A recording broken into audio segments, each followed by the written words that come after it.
is very important that you read a question carefully, and in this question, it says use algebra to solve.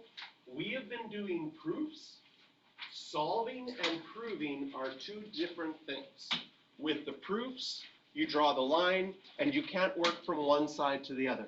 For solving, you can work from one side to the other. So one of the things that we're going to see in solving questions is that usually things are very difficult to solve if you have two different trig functions. So we notice in this one that I have sine of x and I have cosecant of x. So in a solving question, we are going to use our identities to help us solve. In this case, I can change everything to sine.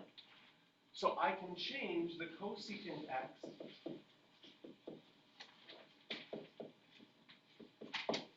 to 1 over sine x, which would make that, again, same thing we saw before. That 2 doesn't move to the bottom. That 2 would stay in our numerator as a result. So I showed that extra step just to remind us from what we saw earlier today. And if you have a question where you have a variable or a trig function in a denominator, you can multiply both sides. I can multiply this side by sine x, because that would get rid of that in the fraction. I can multiply this side by sine x, which means that every single term is going to get multiplied by sine x. So I'm going to get 2 sine squared x equals 3 sine x. And when this term gets multiplied by sine x, the sine x's would simplify, and you'd be just left with 2. So we started off with two different trig functions. We used an identity to change it to 1 over sine x. We saw that we had fractions. In solving equations, you can get rid of fractions by multiplying. So we multiplied, and now we've gotten to a point where we have a quadratic equation. This is the same kind of question you got in chapter 6. So we did some identities work and some fraction work to get an equation, and now it's just like the question 6. How do I solve quadratic questions? I need to make one side equal to 0, so I'll subtract the 3 sine x, and I'll subtract the 2 to the left-hand side.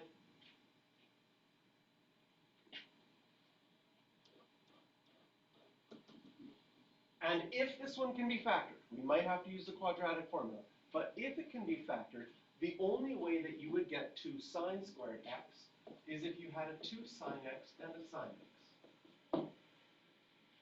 Now, to get 2 is going to be 2 times 1.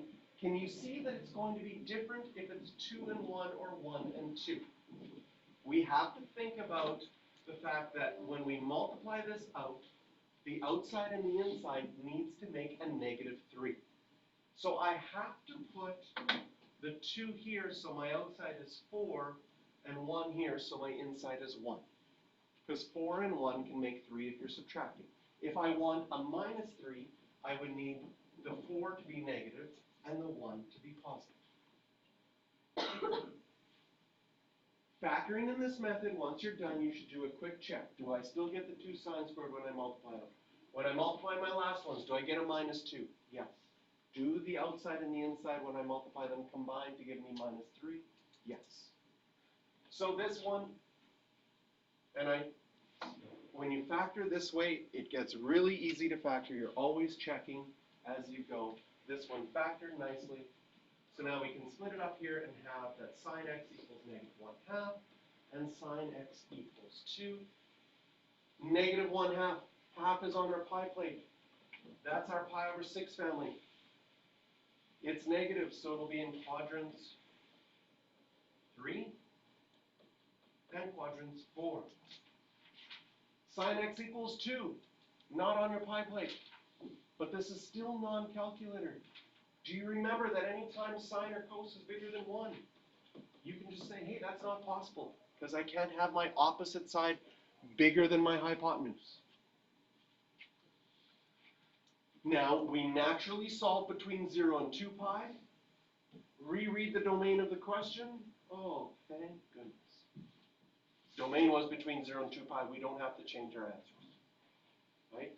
So one thing you'll want to do is always reread your question at the end to check the domain to make sure that you're solving over the correct domain.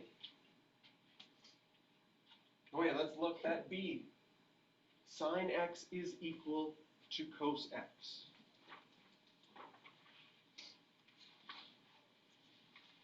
Two ways you can do this.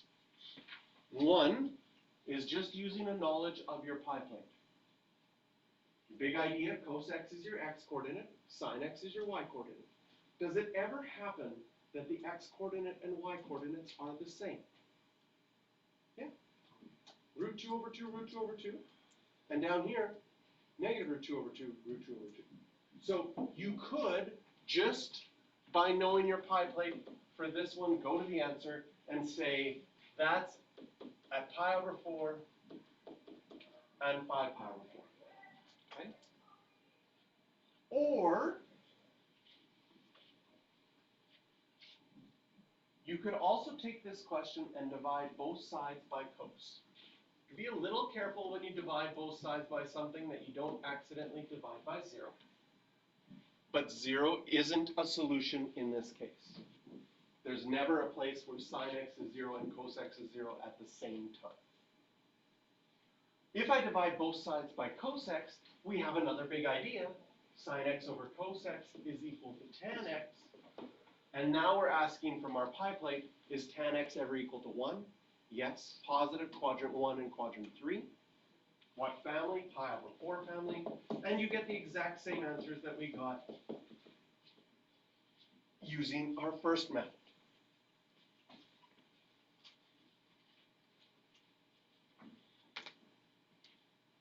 So circle question number 10.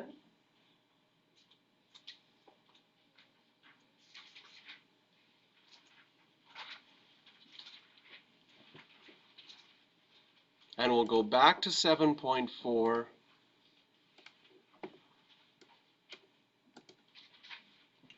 And do, this is back to page 625. Again, reading this question carefully, it has solved and not proved.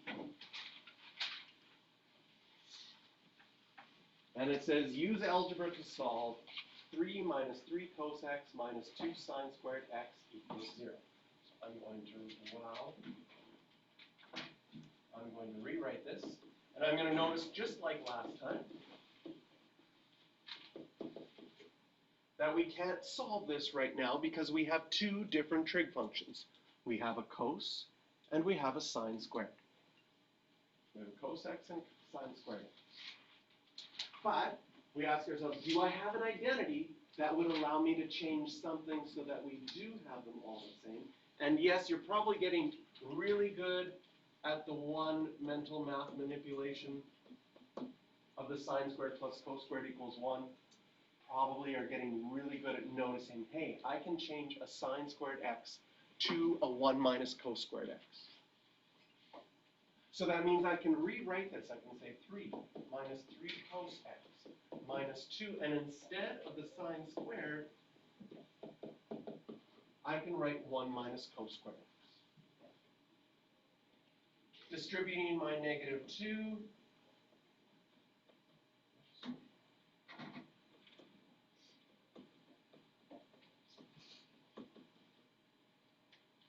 gives me this, and I notice, hey, I have a quadratic equation. So this question number 3, we had this question already in chapter 6. We've done these ones before. But now it's really connecting. The big idea is really an identity, so it comes up even more in this chapter where we have to use our identities. I have some like terms I can put together. For quadratics, we like to write the squared one first. So minus 3 cos x. And then 3 minus 2 will be plus 1. And again, we don't know if we'll be able to factor this or have to use the quadratic formula. But it's not hard to try to factor something like this because the only option for 2 cos squared would be 2 cos x and cos x. And the last number is a 1. I love 1s because the only options for 1 are 1 and 1. And now we just have to check, will it work that the outside and the inside can make minus 3? Well, the outside is 2 cosecs and the inside is 1 cosec. So if they were both negative, I would get -3. And now I should do a full check. Do I get my 2 cos squared x? Yes. Does the -1 and the -1 make a +1 at the end? Yes. And we already checked the outside and the inside. So the factoring is actually easy. Okay? If you're using factoring as factoring is just the opposite of multiplying and how multiplication works, you can factor things quite easily. So we split it up and we get cos x equals 1/2 and cos x equals 1. Is 1/2 on our pie plate? Absolutely. And this is the nice thing. This chapter you'd be able to have your pie plate on your test and you'd be like, oh, I can't remember, is it pi over 3 or pi over 6? You can look, oh, it's pi over 3. So, cos x equals 1/2 is your pi over 3 family in quadrant 1, and cos is also positive in quadrant 4. And cos x equals 1. Yes, that's on my pie plate here at 0 and 2 pi. So I naturally always solve once around the circle fully, and then I should go back and read what was the domain in this question. The domain in this question, oh my goodness, they changed it. They just went up to 3 pi over 2. So they're including quadrant 1, quadrant 2, and quadrant 3. Do we have any answers past that? Yes. We would have to put an x through this one. 2 pi is too far. We'd also have to put an x through this one, because that answer was in quadrant 4.